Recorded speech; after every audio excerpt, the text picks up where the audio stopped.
നമസ്തേ, പുതിയൊരു വീഡിയോയിലേക്ക് എല്ലാവർക്കും സ്വാഗതം. ഇന്നത്തെ വീഡിയോ വന്നിട്ട് കൊടുങ്ങല്ലൂർ ശൃംഗപുരം ശിവക്ഷേത്രത്തിൻ്റെ അടുത്ത് നടന്ന ശ്രീവിദ്യാ മഹായാഗത്തിനെ കുറിച്ചാണ്. ഡിസംബർ 21 തുടങ്ങി 25 തീയതി വരെയായിരുന്നു യാഗം നടന്നത്. ഇതെല്ലാം നമ്മൾ യാഗത്തിന് മുന്നേ പോയി അവിടെ ഒരുക്കങ്ങളൊക്കെ ആരംഭിച്ച സമയത്ത് എടുത്ത വീഡിയോസാണ്. അപ്പോൾ ഇതിൽ ഒത്തിരി ലൈറ്റ് അറേഞ്ച്മെൻറ്റും കാര്യങ്ങളൊക്കെ അവർ ചെയ്ത് തുടങ്ങുന്നുണ്ടായിരുന്നുള്ളൂ. റോഡ് സൈഡിൽ തന്നെയാണ് ഈ സംഭവം വരുന്നത്.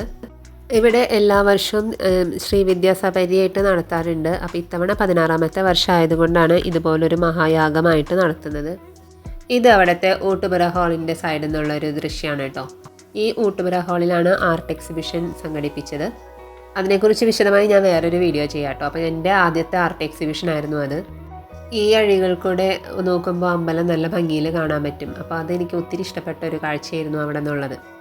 ഇതാണ് ശൃംഗപുരം ശിവക്ഷേത്രം. ശിവക്ഷേത്രത്തിൻ്റെ സൈഡിൽ നിന്ന് ഞാൻ ഈ അഴികളുടെ ഇടയിൽ കൂടെ എടുത്ത വീഡിയോ ആണിത്. സന്ധ്യ നേരത്ത് നിറയെ ദീപങ്ങളൊക്കെ കത്തിച്ചു വെച്ച് കാണുമ്പോൾ അതൊരു പ്രത്യേക ഭംഗിയായിരുന്നു.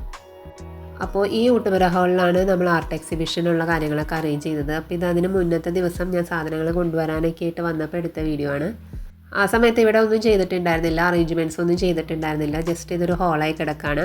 ഇവിടെ ചെണ്ട കളരിയൊക്കെ നടത്തുന്നുണ്ടായിരുന്നു, കുട്ടികളെ ചെണ്ട പഠിപ്പിക്കുന്നുണ്ട്. അപ്പോൾ അതിൻ്റെ സാധനങ്ങൾ, ചെണ്ട കൊട്ടുന്ന ആ ഒരു മരത്തടി, അങ്ങനത്തെ സംഭവങ്ങളൊക്കെ അവിടെ ഇരിക്കുന്നുണ്ട്.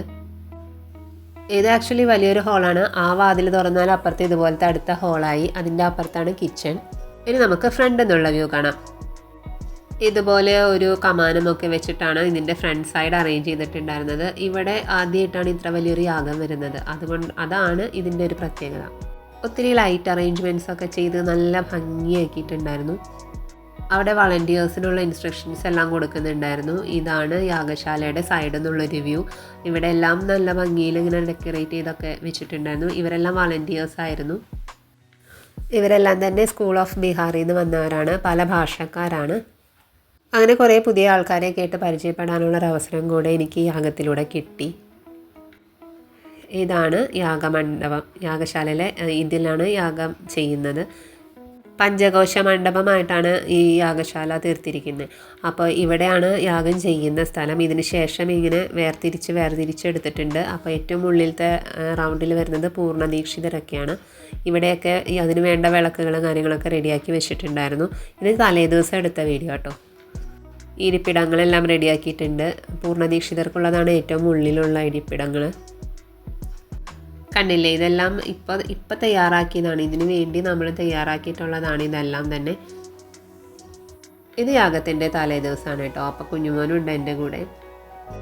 ഇവിടെ കുരുത്തോല കൊണ്ട് കുറേ സംഭവങ്ങളൊക്കെ ഉണ്ടാക്കുന്നത് കണ്ടിരുന്നു. ഇതൊക്കെ ഡെക്കറേറ്റ് ചെയ്യാൻ വേണ്ടിയിട്ടാണ് കേട്ടോ. അപ്പോൾ ഇത് 2 ചേട്ടന്മാർ കൂടി ഇരുന്ന് ഇതുപോലെ ഇങ്ങനെ നല്ല ഭംഗിയുണ്ടല്ലേ ഇത് കാണാനായിട്ട്. ഇതുപോലെ പിന്നെ കുറച്ച് പൂക്കളൊക്കെ ഉണ്ടാക്കുന്നുണ്ടായിരുന്നു. നടുക്ക് ക്യാരറ്റ് വെച്ചിട്ട് അതിൽ കുരുത്തോല കുത്തിയിട്ട് ഇതുപോലെ കുറേ പൂക്കൾ ഉണ്ടാക്കി വെച്ചിട്ടുണ്ടായിരുന്നു. ഇത് കുറേ തോരണങ്ങൾ ഇതുപോലെ തൂക്കിയിടാൻ വേണ്ടിയിട്ടാണ്. പൂക്കളുടെ ഇടയിൽ കൂടെ, പൂമാലകളുടെ ഇടയിൽ കൂടെ തൂക്കിയിടാൻ വേണ്ടി ഉണ്ടാക്കിയിരിക്കുന്നതാണ്.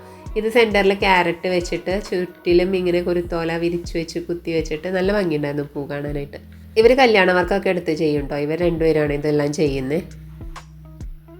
ഇതിനിപ്പോൾ യാഗം തുടങ്ങിയ ദിവസമാണ്.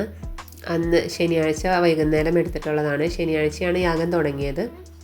അന്നൊരു ഉദ്ഘാടന സഭയും ഒക്കെ ഉണ്ടായിരുന്നു. അന്നാണ് നമ്മൾ എക്സിബിഷനും സ്റ്റാർട്ട് ചെയ്തത്. എൻ്റെ ആദ്യത്തെ ആർട്ട് എക്സിബിഷനാണ്. അപ്പോൾ അതിനെക്കുറിച്ചുള്ള വീഡിയോ ഞാൻ വേറെ ഇടുന്നുണ്ട് കേട്ടോ. ശനിയാഴ്ച വൈകുന്നേരം രൂപ രവീന്ദ്രൻ നയിച്ച ഒരു നൃത്തമുണ്ടായിരുന്നു. എല്ലാ ദിവസവും ഇതുപോലെ ഓരോ കലാപരിപാടികൾ ഉണ്ടായിരുന്നു.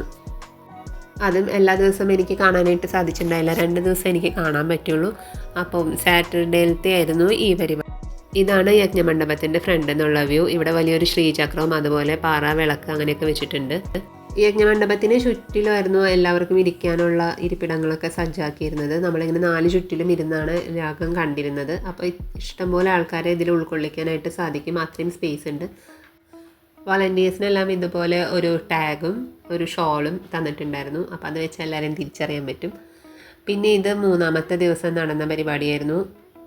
കണ്ണകി എന്ന് പറഞ്ഞൊരു പരിപാടിയായിരുന്നു. ദേവിയുടെ കണ്ണകിയുടെയും കോവിലൻ്റെയും കഥ നൃത്തരൂപത്തിൽ അവതരിപ്പിച്ചതായിരുന്നു. 2ാമത്തെ ദിവസം ധനുഷ സന്യാലിൽ നടത്തിയ ഒരു കാളി നാടകമായിരുന്നു. അതുപോലെ ലാസ്റ്റ് ദിവസം ഭഗവതി നാനെ പറഞ്ഞ ശ്രീലക്ഷ്മി ഗോവർദ്ധൻ്റെ ഒരു നൃത്ത പരിപാടിയായിരുന്നു. അത് രണ്ടും അൺഫോർച്ചുനേറ്റ്ലി എനിക്ക് കാണാൻ പറ്റിയില്ല. മൂന്നാമത്തെ ദിവസം അവിടെ കുട്ടികളെ ബാലികാ പൂജ, കുമാരി പൂജ എന്ന് പറയില്ലേ, കുമാരി പൂജ ഉണ്ടായിരുന്നു. അതുപോലെ സുവാസിനി പൂജ ഉണ്ടായിരുന്നു, വടുക പൂജയും ഉണ്ടായിരുന്നു. അതിൽ സുമംഗലികളെ പൂജിക്കുന്നു, കുഞ്ഞു കുട്ടികളെ, പെൺകുട്ടികളെ, കുമാരിമാരെ പൂജിക്കുന്ന ഒരു ഇതുണ്ടായിരുന്നു. ഒരു ആൺകുട്ടീനെയും പൂജിച്ചിട്ടുണ്ടായിരുന്നു. ഇത് ഞാൻ അവിടെ പരിചയപ്പെട്ട ഒരു നിരഞ്ജന എന്ന് പറഞ്ഞ കുട്ടിയാണ്. സ്കൂൾ ഓഫ് ബീഹാറിൽ നിന്ന് വന്ന ഒരമ്മയുടെ കുട്ടിയാണ് നിരഞ്ജന. പുറകിൽ വൈഗ ഉണ്ട്. ഇത് ഞങ്ങളുടെ ചിത്ര പ്രദർശനത്തിൻ്റെ ബോർഡാണ്. ഇതിൻ്റെ തൊട്ടടുത്തുള്ള ഹാളിലാണ് നമ്മൾ ചിത്ര പ്രദർശനം നടത്തിയിരുന്നത്. ഇതാണ് വൈക്കത്തു നിന്നുള്ള ആർട്ടിസ്റ്റ് ലിജിത്തേട്ടൻ. നല്ല മനോഹരമായി റിയലിസ്റ്റിക് പെയിൻറ്റിങ്സ് എല്ലാം ചെയ്യുന്ന ഒരു ഗ്രേറ്റ് ആർട്ടിസ്റ്റാണ്. ശനിയാഴ്ച വൈകുന്നേരം ഏകദേശം 4:30 കൂടിയിട്ടായിരുന്നു ഉദ്ഘാടന സഭ തുടങ്ങിയത്. അതിനുശേഷം ഓരോ ഹോമങ്ങളും, ചണ്ഡികാ ഹോമം, മൃത്യുഞ്ജയ ഹോമം, അങ്ങനെ ഒരുപാട്, കാലത്ത് ഗണപതി ഹോമം അങ്ങനെയൊക്കെ തുടങ്ങി 5 ദിവസം ഉണ്ടായിരുന്നു. ബുധനാഴ്ച ഡിസംബർ 25-ാം തീയതി ബുധനാഴ്ചയാണ് സമാപിച്ചത്. ഒത്തിരി ജനങ്ങളുണ്ടായിരുന്നു, ഒരുപാട് ആൾക്കാർ വന്നിട്ടുണ്ടായിരുന്നു. ഇത് യാഗത്തിനെ കുറിച്ചിട്ടുള്ള എൻ്റെ വെർഷനാണ് കേട്ടോ, ഞാൻ കണ്ട യാഗം, അങ്ങനെ വേണമെങ്കിൽ പറയാം. ത്രിവിക്രമനടികളാണ് യാഗത്തിന് ഇതുപോലെ സംയോജിപ്പിച്ച് ഇതുപോലൊരു സംഭവം നടത്താം എന്നുള്ളൊരു ഐഡിയ കൊണ്ടുവന്ന് ഇത് നടപ്പിലാക്കിയത്. ഒരുപാട് പേര് അദ്ദേഹത്തിൻ്റെ ഒപ്പം നിന്ന് സഹകരിച്ചു. ലാസ്റ്റ് യജ്ഞാചാര്യനൊക്കെ ദക്ഷിണയൊക്കെ കൊടുക്കുന്ന ഒരു ചടങ്ങുണ്ടായിരുന്നു. അതിനുശേഷം ഇതിനു വേണ്ടി ഓടി നടന്ന ഒരുപാട് പേരെ, സന്നദ്ധരായി നിന്ന എല്ലാവരെയും അദ്ദേഹം ആദരിച്ചു. കൊടുങ്ങല്ലൂർ ഇതുപോലൊരു യാഗം ആദ്യമായിട്ടാണ് നടക്കുന്നത്. ഇത് വളരെ നല്ലൊരു എക്സ്പീരിയൻസ് ആയിരുന്നു. ഒത്തിരി പോസിറ്റീവ് എനർജി കിട്ടുന്ന ഒരു സംഭവമായിരുന്നു. നേരെ ആൾക്കാർ ക്യാമറയായിട്ട് നിൽക്കുന്ന കാരണം അവരുടെ പുറകെ നിന്നാണ് ഞാൻ വീഡിയോ എടുക്കുന്നത്. അപ്പോൾ ഫേസ് ഒന്നും ക്ലിയർ ആയിട്ട് കിട്ടുന്നുണ്ടായിരുന്നില്ല. അപ്പോൾ ഇന്നത്തെ വീഡിയോ ഇത്രയേ ഉള്ളൂ. അപ്പോൾ നമുക്ക് പുതിയൊരു വീഡിയോയിലൂടെ വീണ്ടും കാണാം. സോ ചാനൽ മറക്കാതെ സബ്സ്ക്രൈബ് ചെയ്യുക. ഈ വീഡിയോ ഇപ്പോൾ തന്നെ ഒന്ന് ലൈക്ക് ചെയ്തേക്കുക. അപ്പം അടുത്ത വീഡിയോയുടെ നമുക്ക് വീണ്ടും കാണാം. താങ്ക്